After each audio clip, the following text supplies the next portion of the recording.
माँ भारती को प्रणाम करता हूँ, सभी को राम राम। आज हिस्ट्री की, इतिहास की पहली क्लास, और इतिहास का हम पहला फेज उठाएंगे आपका मध्यकाल। मध्यकाल की बात करेंगे, मिडिल पीरियड की बात करेंगे। और मिडिल पीरियड में सबसे पहले आपका आता है 1857 का विद्रोह, 1857 रिवोल्ट। क्योंकि यहाँ से भारत की राजनीति भी चेंज हो गई और जो भारत गुलाम था उसमें भी चेंजेस नजर आए। ठीक है, क्या चेंज नजर आए, ये रिवोल्ट कैसे हुई, इसकी बात करते हैं। 1857 की जो रिवोल्ट है, इसका अगर कारण की बात करें, ये कहां से हुई, कैसे हुई, कारण क्या थे, ये सब पे हम बात करेंगे। सबसे पहले हम बात करते हैं कि 1857 का विद्रोह जो है, तात्कालिक कारण क्या था इसका। ठीक है ना, रिसेंटली रीजन जो उसी समय पे शुरू हुआ, तो उसके लिए हमें जाना पड़ेगा 1857 में। सबसे पहले एक जगह का नाम है बैरकपुर, बैरकपुर छावनी। यहां से इस रिवोल्ट की शुरुआत होती है। बैरकपुर छावनी, ये बैरकपुर है कहां? बैरकपुर है पश्चिम बंगाल में। ये पश्चिम बंगाल की एक अंग्रेजों की छावनी थी जिसका नाम था बैरकपुर छावनी। वहां पे जो सिपाही थे, उनमें से मुख्य एक सिपाही थे आपके, जिनका नाम था मंगल पांडे।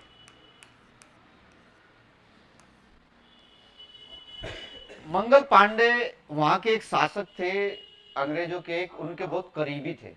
वो उनकी बात बहुत मानते थे। मंगल पांडे उनकी मानते थे और वो मंगल पांडे की बात मानते थे। अब उस समय पे हुआ क्या, एक अफवाह चली, या एक बात चली, अफवाह भी नहीं थी, कि उस समय पे अंग्रेजों ने एक राइफल लॉन्च की जिसका नाम था इनफील्ड राइफल।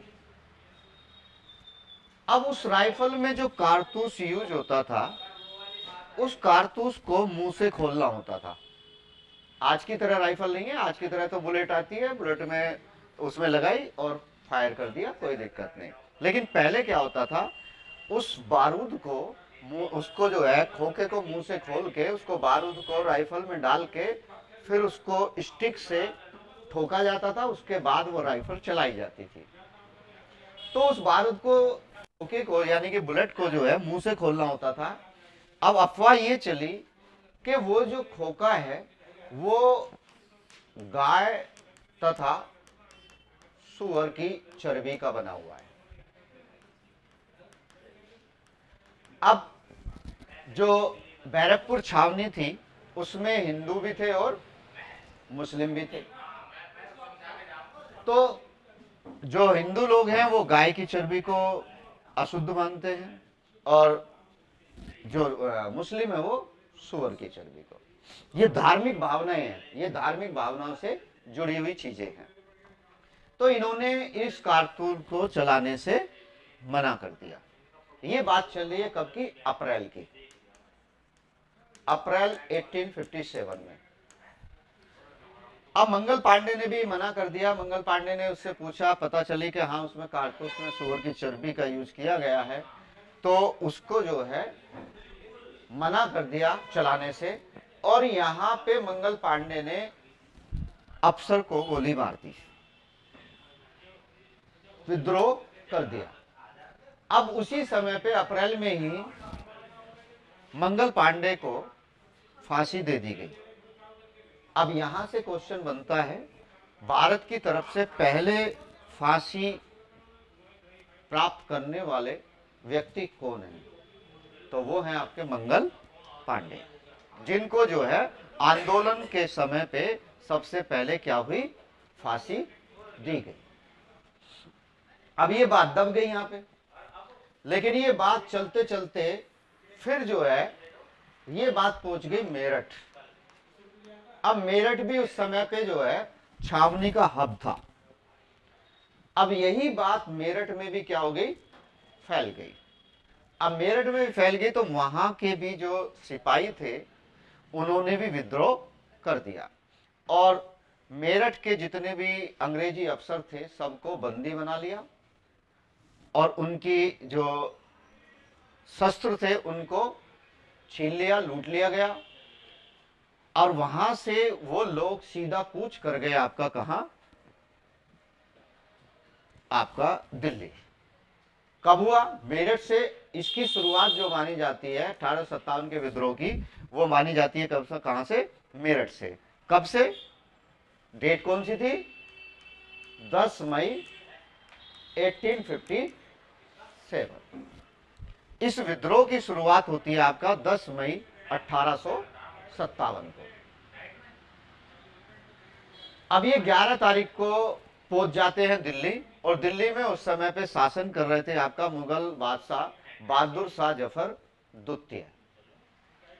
और बहादुर शाह जफर द्वितीय को ये भारत का एम्पायर घोषित कर देते हैं और यहां से असली शुरुआत होती है आपका 1857 के विद्रोह की। ठीक है। अब एक कारण तो था तात्कालिक कारण ये, इसके अलावा कुछ मुख्य और भी कारण थे। तो पहले हम बात करते हैं इसके कारण क्या क्या थे। एक तो तात्कालिक कारण आपका आ गया गाय और सुअर की चर्बी का युक्त कारतूस का प्रयोग। ठीक है। दूसरा कारण था एक आपका जो मुख्य कारण था अंग्रेजों की विस्तार नीति या इसको बोलते हैं राज्य हड़प नीति।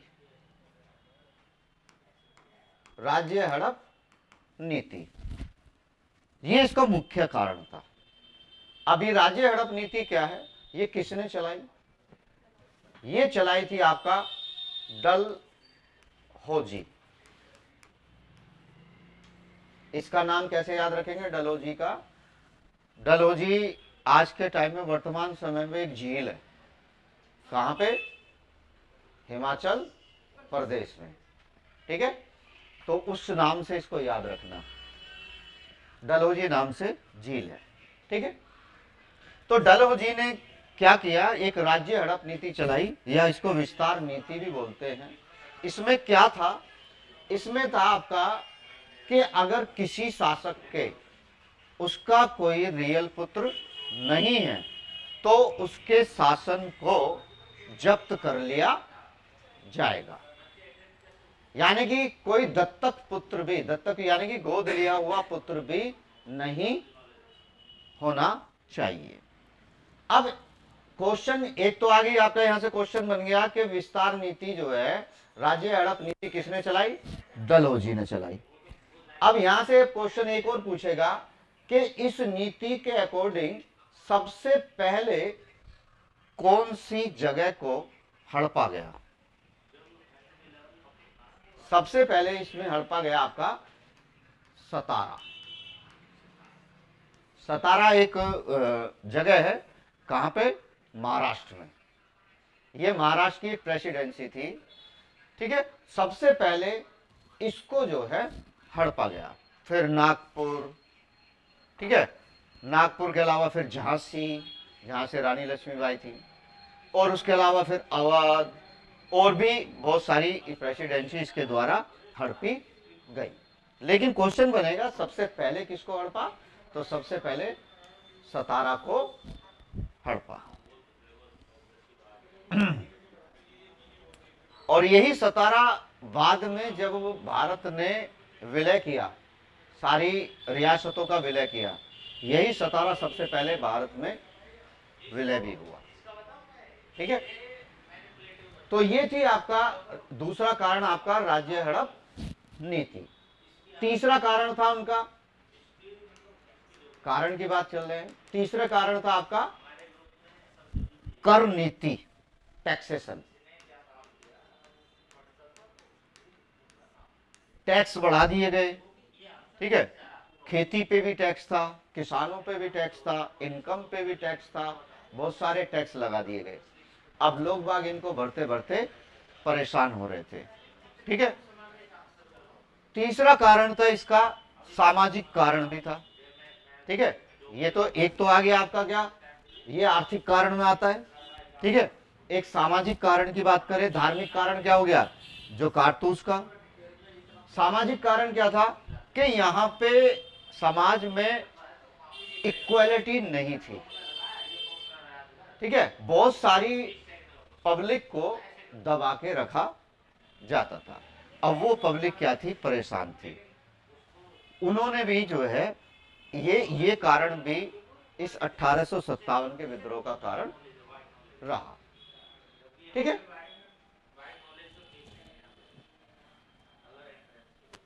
शिक्षा नीति भी थी इसका कारण, शिक्षा का क्षेत्र। एक आपका नौकरी भी थी इसका कारण, कि भाई नौकरी में जो है केवल और केवल ऊंचे पद पर ब्रिटिशर को ही रखा जाता था, इंडियन को ऊंचे पद पर नहीं रखा जाता था। ब्रिटिश ऊंचे पद पर होते थे और नीचे पद पर जितनी भी सेना वो होती थी उसमें किसको भरा जाता था, भारतीयों को, कि मरो तुम मरो, लड़ो आपस में तुम लड़ो। वो दिमाग से खेले, वो दिमाग से खेले, उन्होंने भारत को ही भारत से लड़वाया। ये सबसे बड़ा कारण था, जबकि वो मात्र संख्या में 72,000 थे। और उस समय पे भारत की जनसंख्या की अगर बात करूं तो भारत की जनसंख्या लगभग 30 करोड़ थी। अगर एक एक थप्पड़ भी मारते तो भी सारे अंग्रेज क्या हो जाते, लाम पाउट हो जाते। लेकिन यहां पे जयचंद बहुत थे, ठीक है ना, भारत में जयचंद बहुत थे। ये जयचंद एक संज्ञा हो गई। अब जयचंद जैसे लोग वो थे जिन्होंने अंग्रेजों का साथ दिया और अपने लोगों के खिलाफ गए, ठीक है ना, अंग्रेजों का साथ दिया और अपने लोगों के खिलाफ गए। तो सामाजिक कारण, आर्थिक कारण, धार्मिक कारण, ठीक है, ये सारी चीजें इस रिवोल्ट की होती हैं। अच्छा, बहुत सारे इतिहासकारों ने इसको कहा है विद्रोह, बहुत सारे ने इसको कहा है पहला स्वतंत्रता संग्राम, बहुत सारों ने कहा है सैन्य विद्रोह। अब इसको डिफाइन अच्छे तरीके से आज तक नहीं हो पाया कि ये वास्तव में था क्या, ठीक है। क्रांति भी कहते हैं, 1857 की क्रांति, 1857 का विद्रोह, सैन्य विद्रोह या भारत का पहला स्वतंत्रता संग्राम। क्वेश्चन ये पूछता है कि किस व्यक्ति ने इसको पहला स्वतंत्रता संग्राम कहा। ये क्वेश्चन आ चुका है। तो वीर सावरकर जो थे, वीर सावरकर जी ने इसको पहला भारत का स्वतंत्रता संग्राम कहा। वीर सावरकर वो व्यक्ति हैं जिनको 2 बार कौन सी सजा मिली थी, काले पानी की सजा मिली थी, 2 बार की, ठीक है। सबसे लंबे समय तक कारागार में जो रहे वो यही व्यक्ति रहे।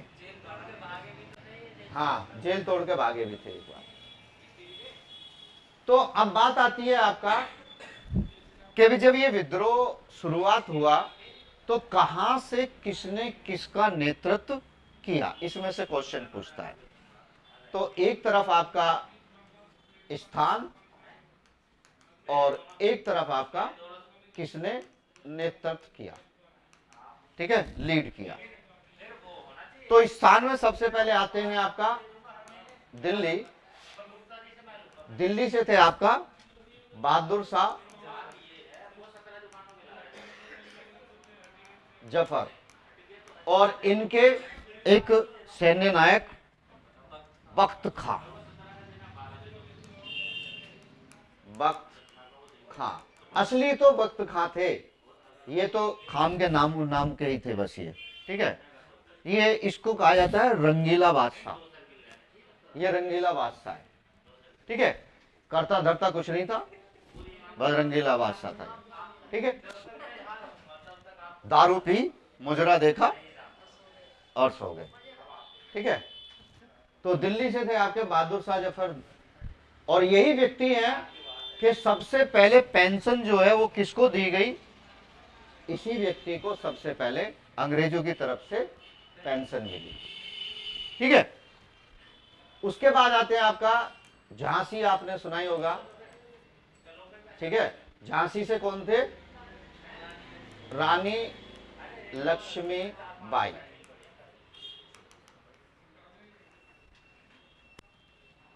और बिहार से कौन थे? बिहार, या इसको बोलते हैं आपका जगदीशपुर, जगदीशपुर। यहां से थे आपका कुंवर सिंह, कुंवर सिंह। लखनऊ, लखनऊ से थे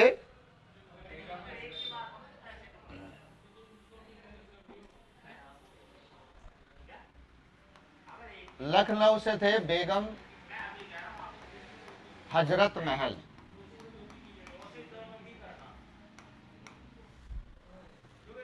इलाहाबाद,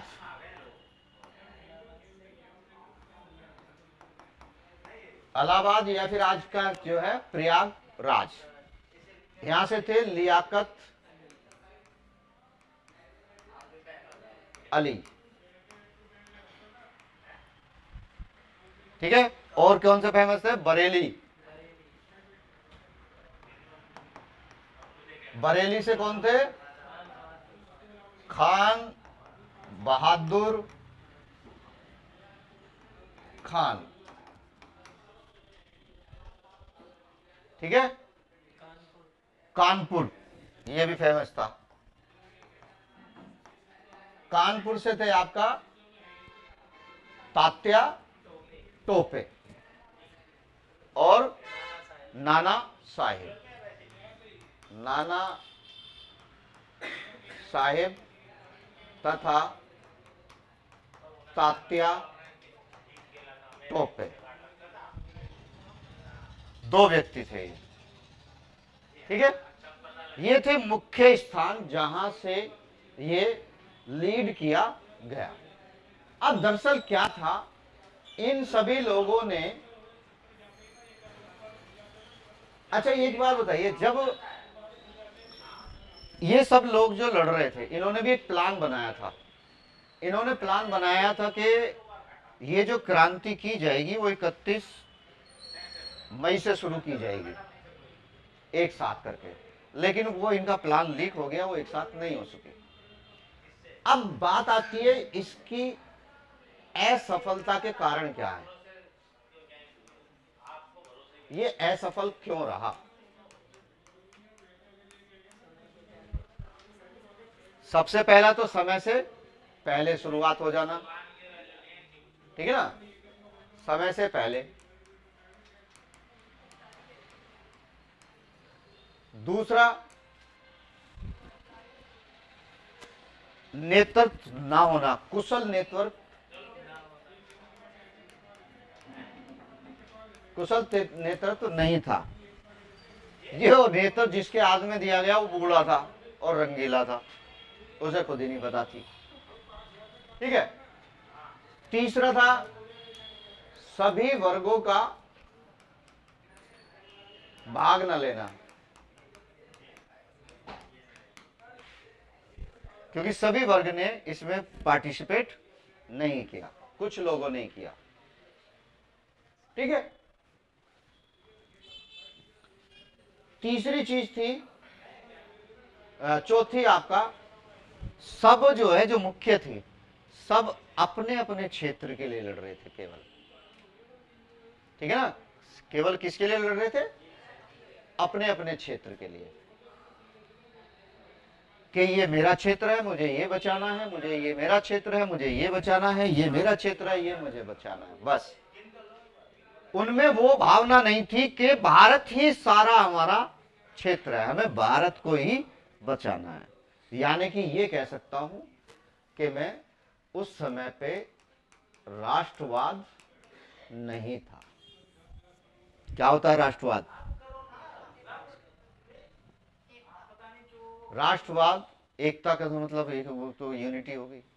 राष्ट्रवाद की बात हो रही है यहाँ। राष्ट्रवाद कहते हैं जो केवल अपने क्षेत्र तक सीमित नहीं है, राष्ट्रवाद पूरे देश से संबंधित है, पूरे देश को यूनाइटेड करके और उसको अपना मान के, ठीक है, कि ये मेरा क्षेत्र है, पूरा मेरा, एक क्षेत्र ही नहीं, जैसे रानी झांसी केवल अपने उससे रही, दिल्ली से केवल बहादुर शाह जफर दिल्ली से रहे। अगर उनके अंदर ये होता कि ये पूरा का पूरा भारत हमारा क्षेत्र है, तो हम उस जंग को जीत जाते, ठीक है ना। तो राष्ट्रवाद उस समय पे नहीं था। नेशनलिज्म की अगर मैं बात करूं, अच्छा, नेशनलिज्म की सबसे पहले शुरुआत कहां हुई? ये नेशनलिज्म कहां से आया, कहां हुई इसकी शुरुआत? नेशनलिज्म की शुरुआत हुई फ्रांस से, ये फ्रांस से आया। जो नेशनलिज्म है, राष्ट्रवाद है, ये फ्रांस से आया। फ्रांस में सबसे पहले क्रांति हुई, वर्ल्ड में सबसे पहले क्रांति कहां हुई? फ्रांस। कब? 1789। राजाओं के खिलाफ सबसे पहले जो क्रांति हुई वो आपका 1789 में फ्रांस में हुई। कौन थे उस समय पे शासक यहाँ का? नेपोलियन तो बाद में आया, नेपोलियन आया 18 1818 के उसमें। इस समय पे यहाँ के शासक थे लुई 16, लुई 16, 16वें नंबर के, लुई नाम से चले जाते थे वहां के शासक। तो 16वें नंबर के ये शासक थे लुई 16। इसको जो है जब फ्रांस मिला तो फ्रांस के जो खजाने थे वो खाली थे और खर्चे बराबर थे, तो इसके पास में खर्चा करने के लिए पैसा ही नहीं था। इसी ने क्या किया? टैक्स बढ़ा दिए, और टैक्स बढ़ा दिए, सारा का सारा टैक्स एक ही स्टेट को देना पड़ रहा था, मिडिल स्टेट को। उन्होंने विद्रोह कर दिया, और सबसे पहले जो क्रांति शुरुआत होती है वो नेशनलिज्म के लिए, राष्ट्रवाद के लिए, वो कहां से शुरुआत होती है? फ्रांस से। और यहां से फ्रांस से जो है बहुत छोटे छोटे देश अलग अलग कट गए, और देश का जो कॉन्सेप्ट है वो भी कहां से आया? फ्रांस से आया। भारत देश नहीं है, भारत क्या है? राष्ट्र है, जबकि यूरोप में क्या है? देश है ज्यादातर, ठीक है। ये कॉन्सेप्ट जो है देश का कॉन्सेप्ट, वो आपका यूरोप से ही है। तो ये 1857 की, अब यहां इसका असफलता के कारण हो गए। अब बात आती है इंपैक्ट क्या पड़ा, इसका रिजल्ट क्या रहा, परिणाम क्या रहा? परिणाम क्या रहा यहां पे? इसका मुख्य चेंज क्या आया? भारत की राजनीति में क्या चेंज आया, या भारत में क्या चेंज आया? इसका मुख्य परिणाम था ईस्ट इंडिया कंपनी को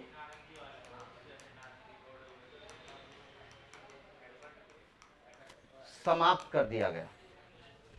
ईस्ट इंडिया कंपनी क्या कर दी गई? समाप्त कर दी गई। जो कब सेटअप हुई थी? ये सेटअप हुई थी 1604 में, सूरत में, ठीक है। पहली फैक्ट्री इन्होंने कहां लगाई? सूरत में लगाई। किसके समय पे? जहांगीर के समय पे। जहांगीर से इजाजत लेके इन्होंने ये पहली फैक्ट्री स्थापित की। अब यहां पे ईस्ट इंडिया कंपनी को क्या कर दिया गया? समाप्त कर दिया गया, क्योंकि उस समय पे भारत में जो शासन कर रही थी, कौन कर रही थी? East India company. और ईस्ट इंडिया कंपनी को समाप्त करके सारी पावर जो है वो किसको दे दी गई? ब्रिटेन की महारानी को दे दी गई। अब यानी कि शासन भारत पे डायरेक्ट किसका हो गया? ब्रिटेन की महारानी और वहां की पार्लियामेंट का, ठीक है। क्योंकि उस समय पे ब्रिटेन में मोनार्ची तो था, लेकिन वो कैसा मोनार्ची था? मोनार्ची था वो कैसा? कॉन्स्टिट्यूशनली। मोनार्ची मतलब होता है राजा का शासन। अब राजा का शासन तो था, लेकिन वो भी कैसे था? कॉन्स्टिट्यूशन के थ्रू, यानी कि संविधान था उनके पास में, ठीक है। तो ईस्ट इंडिया कंपनी को समाप्त कर दिया गया। अब ईस्ट इंडिया कंपनी खत्म हो गई, तो इसका जो हेड होता था गवर्नर जनरल, उसका पद भी क्या हो गया? खत्म हो गया। और गवर्नर जनरल के पद को खत्म करके यहां पे एक नया पद बनाया गया, जिसको बोलते थे वायसराय, ठीक है। अब सबसे पहली चीज, क्वेश्चन आपका बनेगा कि जो परिणाम में ईस्ट इंडिया कंपनी खत्म होगी, गवर्नर जनरल का पद खत्म हो गया और फिर शुरुआत हुआ वायसराय। तो यहां पे अंतिम गवर्नर जनरल कौन था और पहला वायसराय कौन था? तो लॉर्ड कैनिंग अंतिम गवर्नर जनरल था और इसी को ही भारत का पहला वायसराय बनाया गया। कब? 1858 में, ठीक है, 1858 में। यहां से भारत के वायसराय की शुरुआत हो गई, क्योंकि अब सारा शासन किसके पास में चला गया? सीधा ब्रिटेन के पास चला गया, ठीक है। यानी कि पावर सीधी आपका वहां की असेंबली में चलेगी और वहां के राजा के पास पावर चलेगी। अब एक क्वेश्चन और पूछेगा कि 1857 का विद्रोह किस गवर्नर जनरल के, उस समय गवर्नर जनरल कौन था? तो आंसर यहीं से मिल गया, लॉर्ड कैनिंग अंतिम गवर्नर जनरल था और पहला वायसराय था।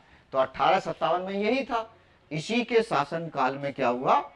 1857 का विद्रोह हुआ, ठीक है।